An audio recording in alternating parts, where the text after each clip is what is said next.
Good evening, everyone. I'm sorry about the hold up. We're just trying to get it to share so that Bob and other people can look at it afterwards if they wish to. We're going to open with prayer as we normally do. Yahweh, the mighty God of heaven and earth, the creator of all things that we see around us. We're so grateful for the opportunity that we have to come and learn more of your ways and of your wonderful truths. In Jesus Christ's name, amen. Okay, without any further ado then, I'm going to introduce Brian, who's going to talk to us about the 6 days of creation. And we basically need to see in front of the screen.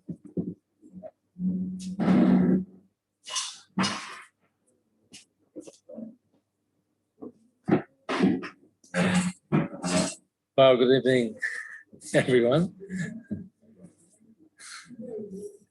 So we're going to talk about the 6 days of creation, and each of those little pictures there tells us a little bit about the story of creation. I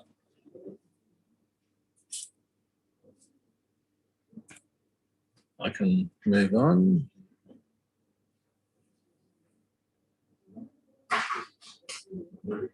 Here we go. So apparently last time you talked about who God is, what God is like, and the Bible tells us what God's plan is with the world. And it starts with creation, with the making of the world itself. So we think that God had a plan before he started. And that plan involved Jesus as his son, and the whole story of salvation of humans, of people.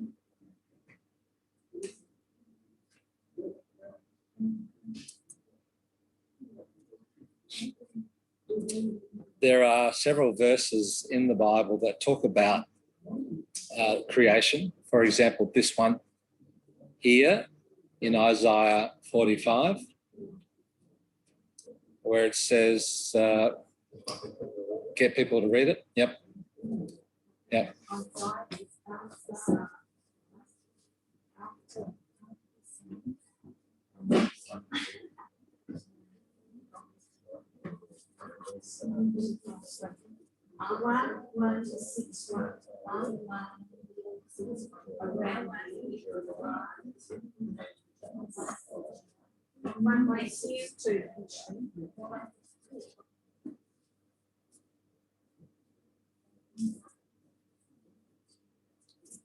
Isaiah 45, verse 18.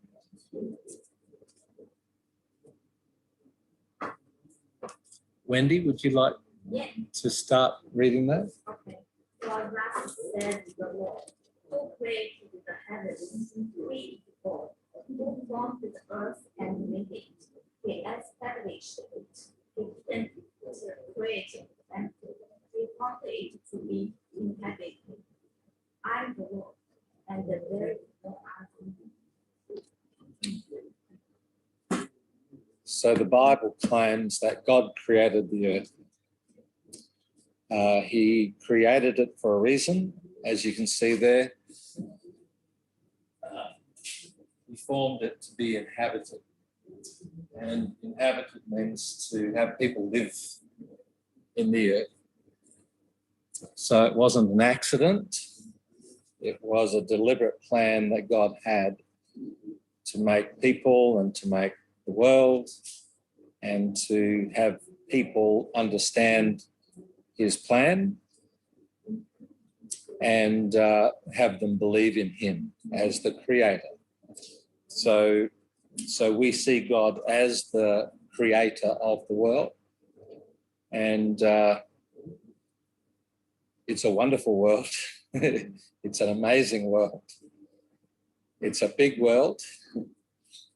And Genesis chapter 1 tells the story of that creation.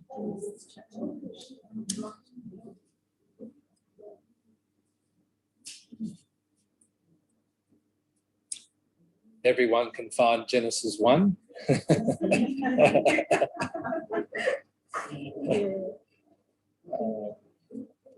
Is everybody going to read, or are we going to get Susan to read? Or okay, thanks, Susan. In the beginning, God created the heavens and the earth. So Just the one verse to start with. Oops.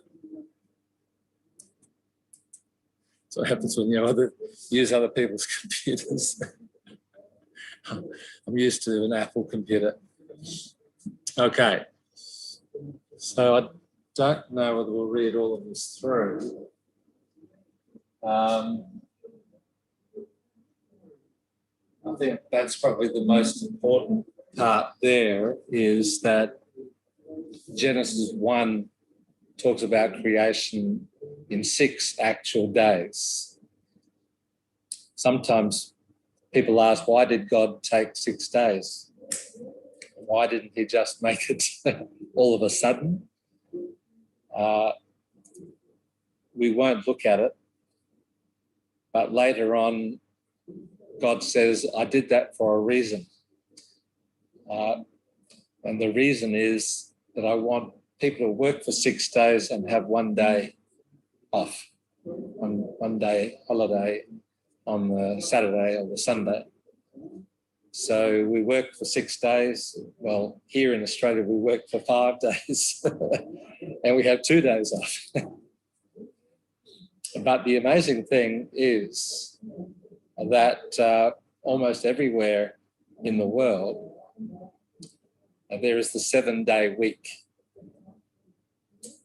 Even in China, everywhere. Why 7 days? Why not 8 days, or 6 days, or 10 days? 10 sounds good. Well, the Bible is the only place that talks about 7 days. So it is that is the reason why everybody in the world has a 7-day week, because of what the Bible says.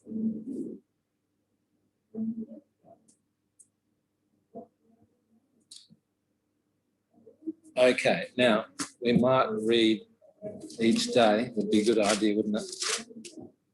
So if we read verse 2 to verse 5, maybe one verse each, starting with Wendy. the earth was without form and void, and the darkness was over the face of the deep, and the great God was hovering over the face of the waters. And the God said, let there be light, and there was light. And God saw that the light was good, and God separated the light from the darkness. God called the light day, and the darkness he called night. And there was evening, and there was morning, the first day. Great. So this is day 1 of creation. In verse 1, God creates the earth. And verse 2, it says the earth was without form. It hadn't been shaped by God yet. I think of it a little bit like when a potter does, do you know what I mean by a potter? Somebody who works with clay on a turntable, and they pottery, a pot, and the potter makes the shape of the pot. Well, I see God starting with the earth and then starting to make a pot. It says the Spirit of God was hovering over the waters. Do you understand hovering? Some birds hover in the air over a spot. And so you have the earth and it was covered with water, and God's Spirit was ready to do some work. I just say, like a mother looking after the baby. Looking after the baby. Careful, careful, careful. And then it says in verse 3, God said, let there be light.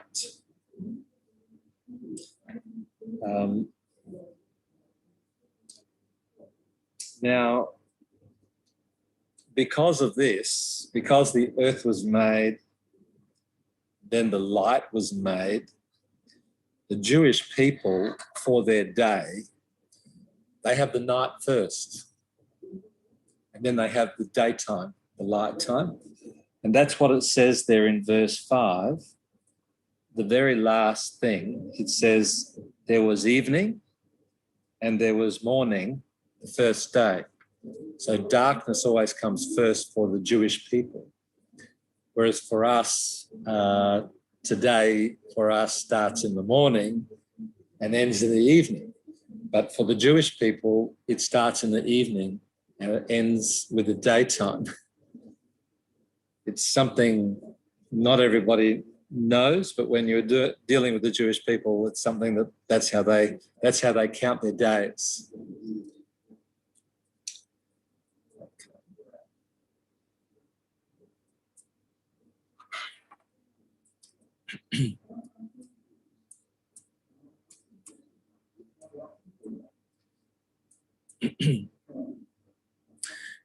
Now, oops.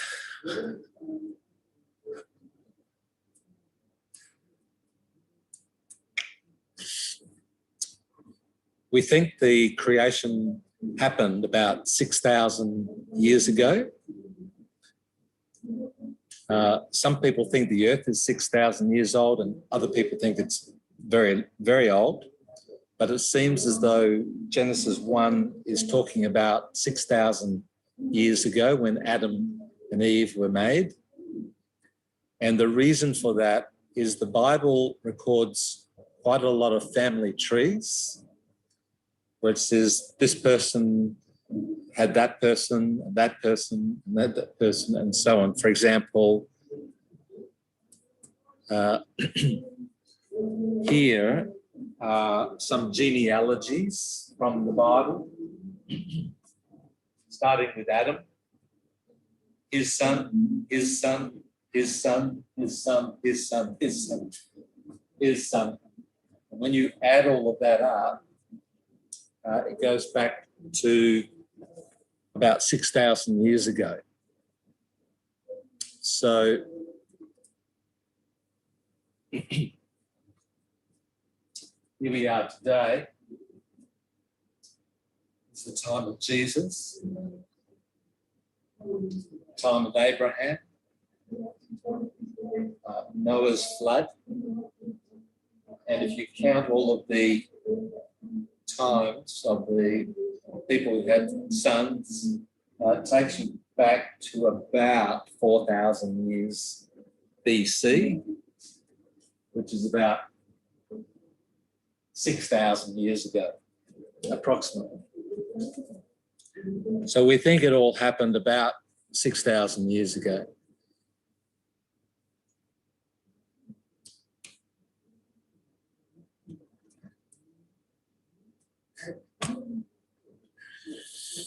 Okay, so we have read this already, but here's a summary. The light appeared, and looking at the globe, you would have seen light and dark on the globe, on the earth. Before modern satellites, nobody had ever seen that before, where part of the earth was dark and part of the earth was light at the same time.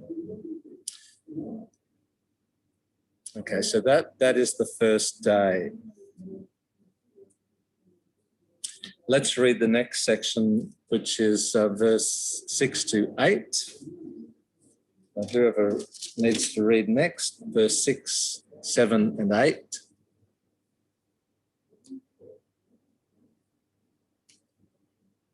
God said, let there be an extent in the medium of the waters, and let it separate the waters from the water.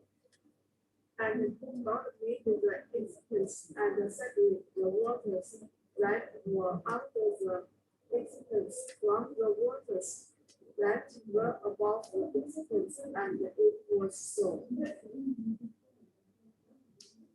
Verse 8. And God formed the expanse of heaven, and there was evening, and there was morning, the second day. So there was the earth and there was a water, and then God divided the water. And that's called an expanse. He expanded that area. That became the sky, and you had the ocean underneath and the clouds and the water vapor up on top. So God calls that heavens or the sky, and that is the second day. And did you notice it said the evening and the morning again? It keeps saying that all the way through, because the evening comes first. Why did the evening come first? Because when God created the earth, it was dark. And then he said, let there be light. And although we think that is exactly what happened, it is also a story about us. We also start in darkness about God, and then we learn about God. And that is like us seeing the light. You understand what I mean? Yeah. Okay, so that's the second day.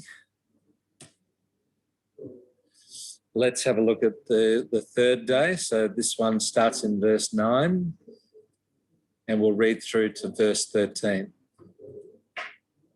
And God said, let the waters under the hills be gathered together in one place, and the land was dry land appeared, and it was so. God formed the dry land first, and the waters that were gathered together before the sea. And God saw that it was good.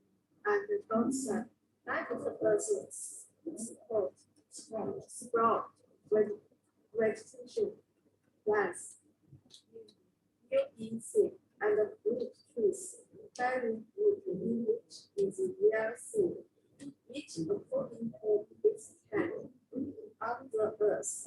And it was so. The earth brought forth vegetation, plants, seed according to their own kinds, and trees bearing fruit in which is their seed, each according to its kind.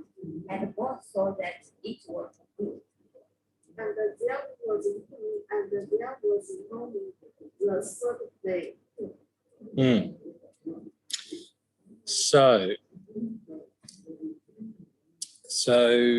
perhaps he pushed down the ocean basins, this under the sea, and all the water rushed into the sea, and it left the continents, the land behind. And then he caused the earth to grow plants.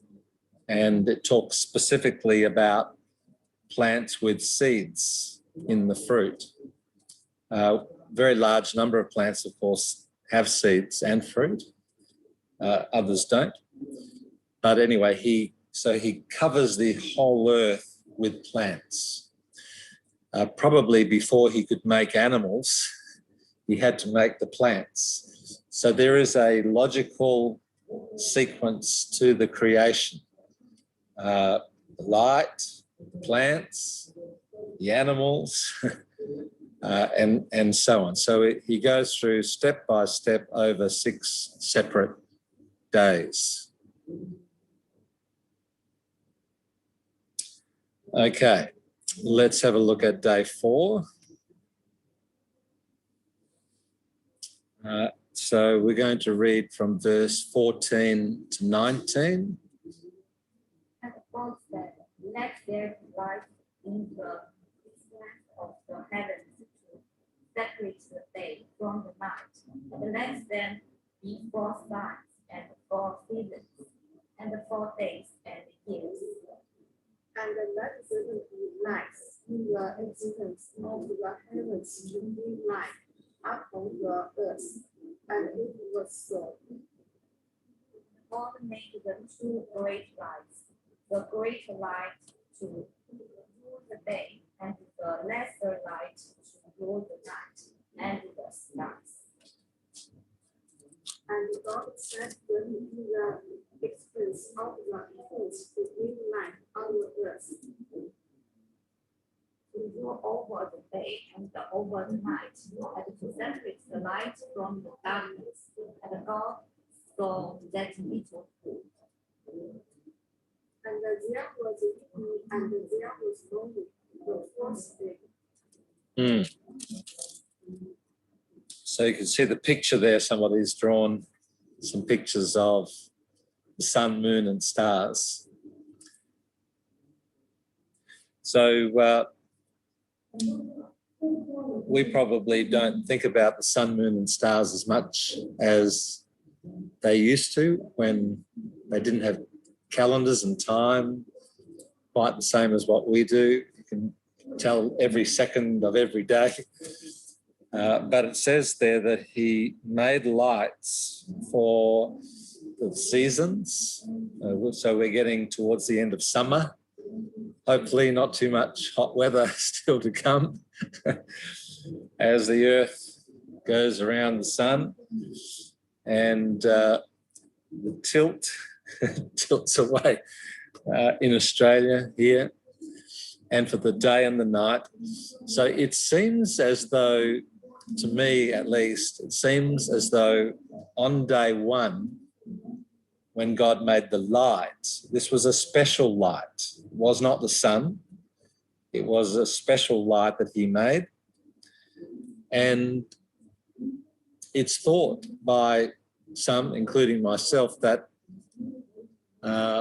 God made light before the sun to show that he is more important than the sun.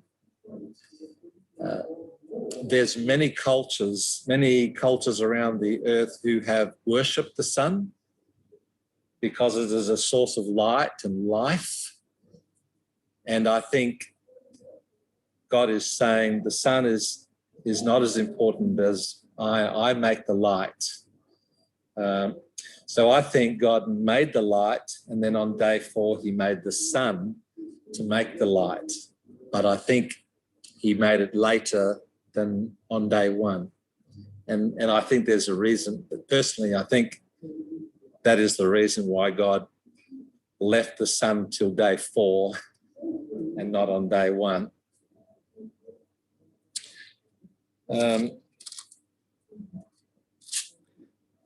Now,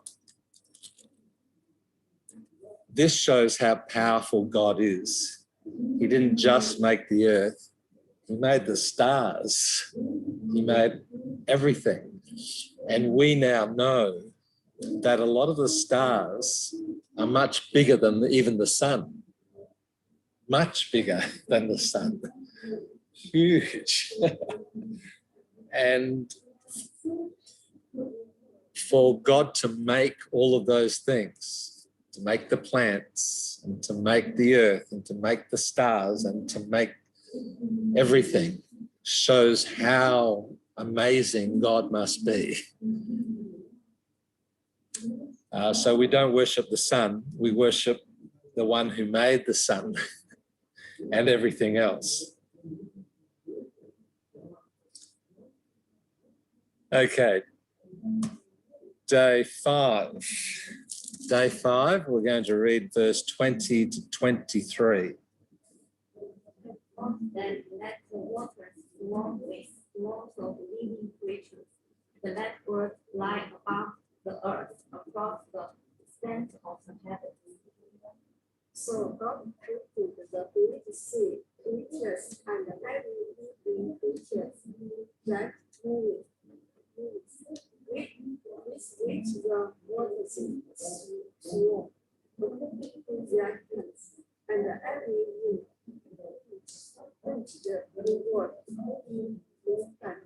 And God saw that it was good. And God blessed them, saying, be fruitful and multiply and fill the water in the sea, and let birds multiply on the earth. And there was evening, and there was morning, the fifth day. So God filled the oceans with fish.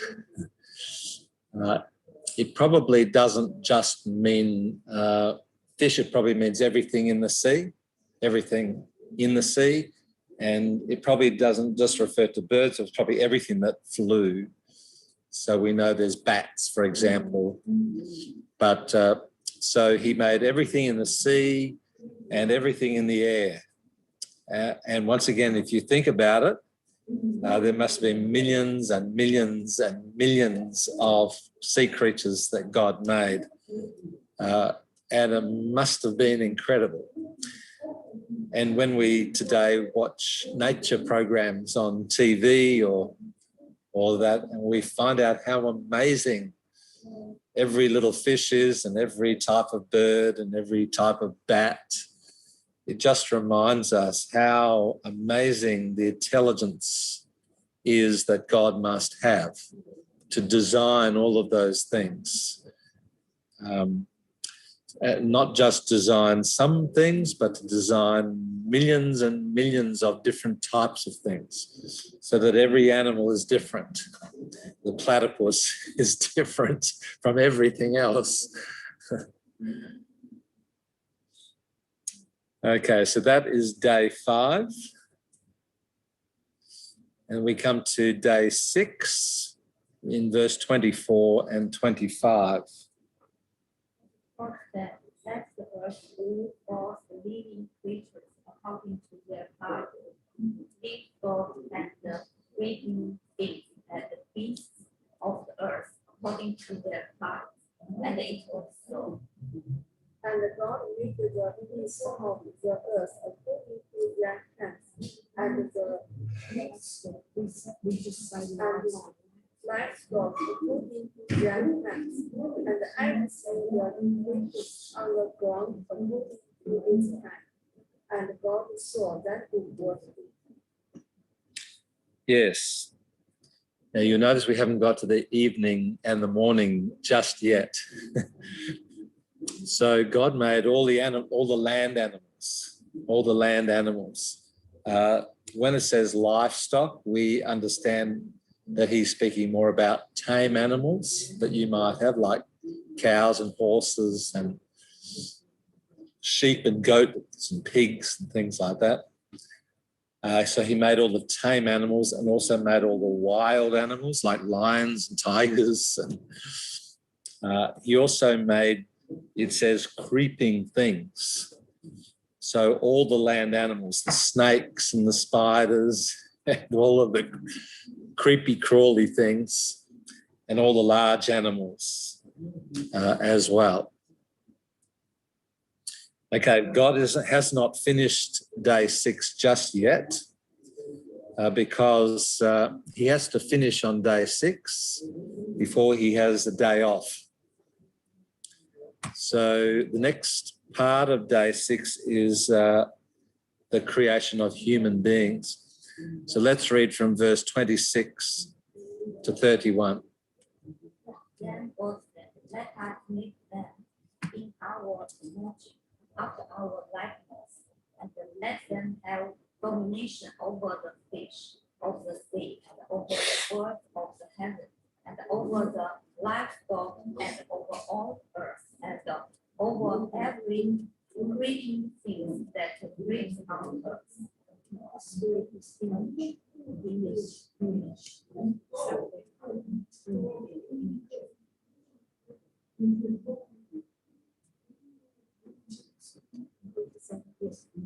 God created man in his own image.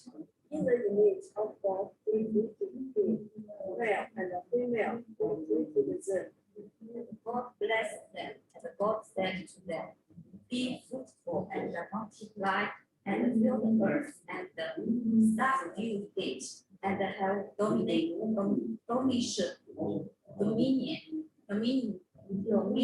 over the fish of the sea and over the birds of the heavens and over every living thing that moves on the earth. And the Lord said, behold, I have given you every land, every seed that is on the face of all the earth, and every tree which seed is good. You shall have them of you, And to every beast of the earth, and to every bird of the heavens, and to everything that lives on the earth, everything that has the breath of life. I have given every green plant for food, and it was so. and the Lord saw everything that he had made, and behold, that it was wonderful. And there was a evening, and there was morning, the sixth day. Quite a long section, that one. So God says, let us make man in our image and our likeness. Now, it can get a little bit complicated here, but the word in the Hebrew that is used for God is the word Elohim. And this word means mighty ones. It's a plural word. It means more than one. And sometimes in the Bible, it can refer to God's messengers, his angels. Okay. In Psalm 103, for example, it says that the angels help God in the creation of the world. So when it says here, when it says in verse 26, let us make man in our image, it's suggested that it was the angels who are involved with that process, and that perhaps human beings look like the angels. And the reason why we say that is that when you read the rest of the Bible, when angels appear to humans, they look like people. They don't have wings. They look like people. So we look like angels. So the suggestion here is that this is the angels' work.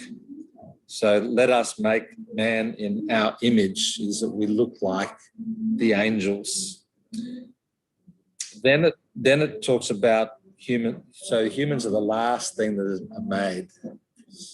And the record of the creation of Adam and Eve is in the next chapter. So it doesn't call them Adam and Eve here until you read the next chapter. Okay. And it gives more details about how God made Adam and then how he made Eve. So he made the first man. He left the best till last because he made the woman last. I thought I'd get a smile from the audience there.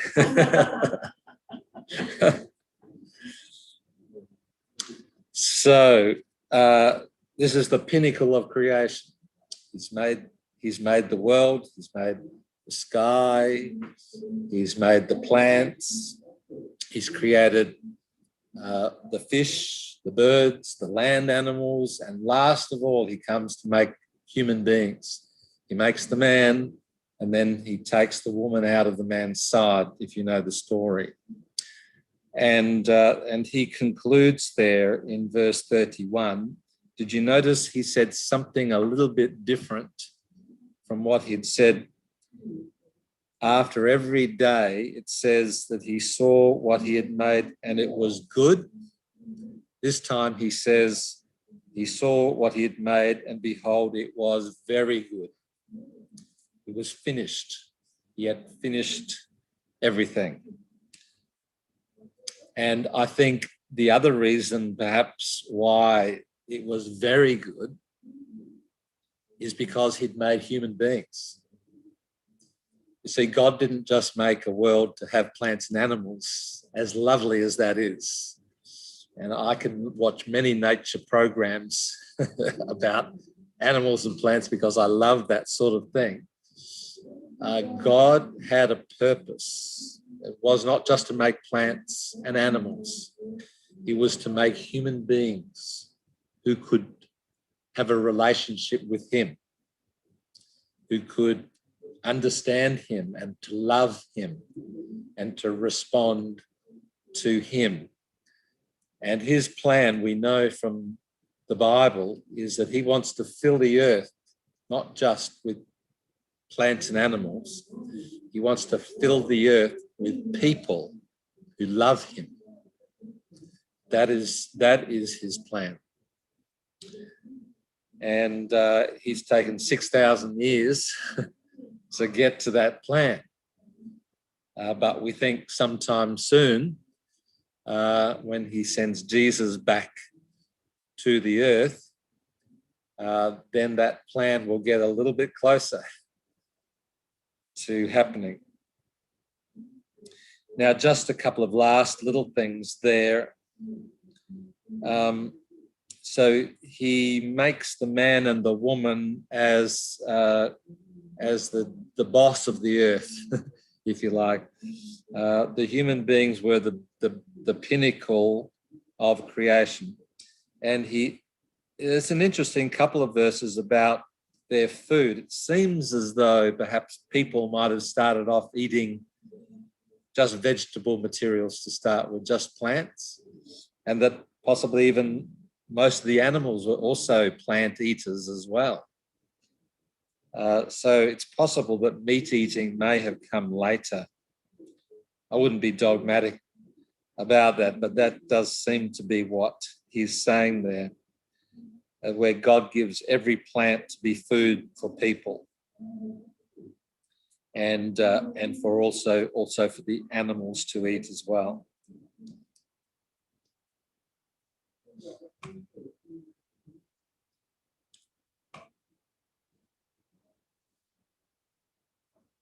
Okay.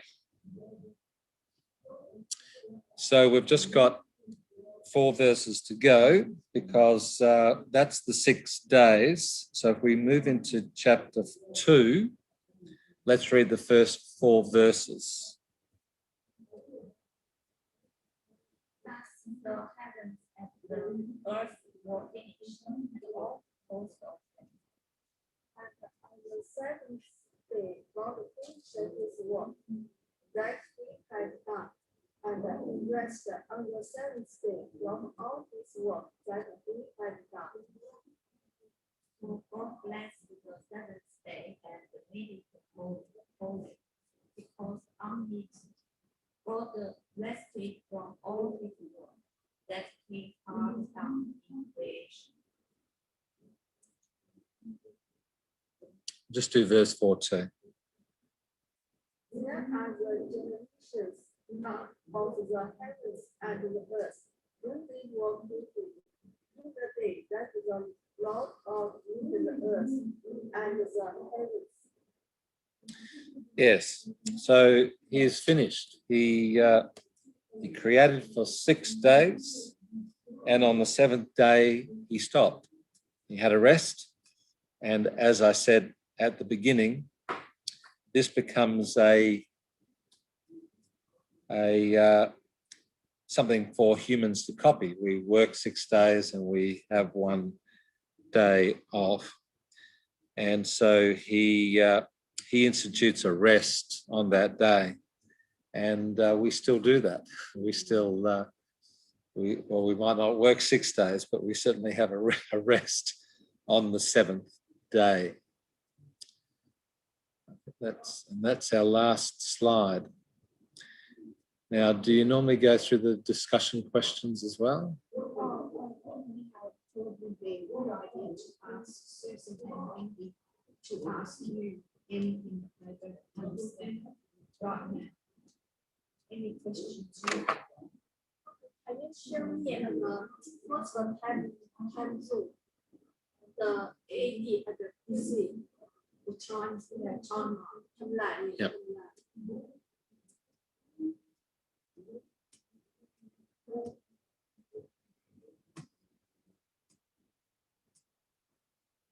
That one? Yeah. So first the creation and the Adam is a 4,000 BC, but the title is 6 years before. So why the timeline just show us is 4,000 years before BC? So BC means before Jesus. Yeah, they just added. Yeah, this is 4,000 BC. Yeah. And the title. That's because there's 2,000 years here. This is a headline. 6 years ago. Yeah. So 6,000 years ago. 2,000 years. I just said that this. Yeah, 6,000. Yeah, 6,000 years ago, but it just says to us is 4,000 years. Oh, yes. Yes, so it's 4,000 plus Yeah. 1,000. I thought this should probably have 0 if you like, Yeah. but it's got 30 because that's when he died or around there. So it's about 4,000 years before. So people don't always do it these days, but BC means before Christ. AD means after Christ, basically. Yeah. AD is from the Latin for anti-dominate or something like that. AD, something like that. But it's an abbreviation of the Latin, which we very often refer to. English is based somewhat on the Latin language, as in French and German and Spanish and English, the other languages. So we go back to our Latin roots for the meanings of English words. Society names are in Latin.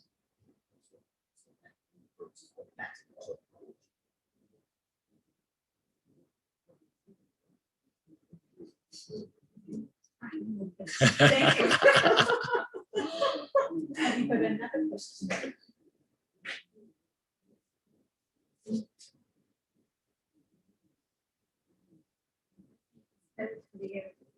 For us to understand the 3 days, what's the creating the first day, yeah, so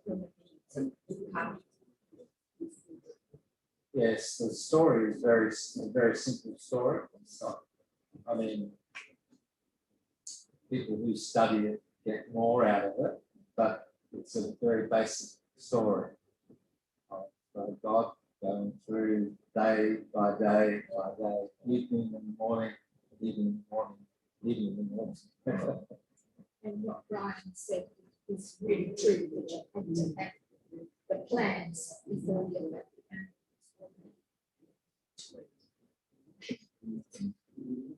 had to have the air before you could start to have the plans. Yeah. So all had to follow one. Yeah. Did you understand what Brian said when he said God made the platypus? Do you know the platypus? You don't know them. Do you want to draw the platypus? Can't draw the That's why I use PowerPoint, because I can't draw. I'm not good at it either, but I will just show you. It's an Australian animal Yeah. with a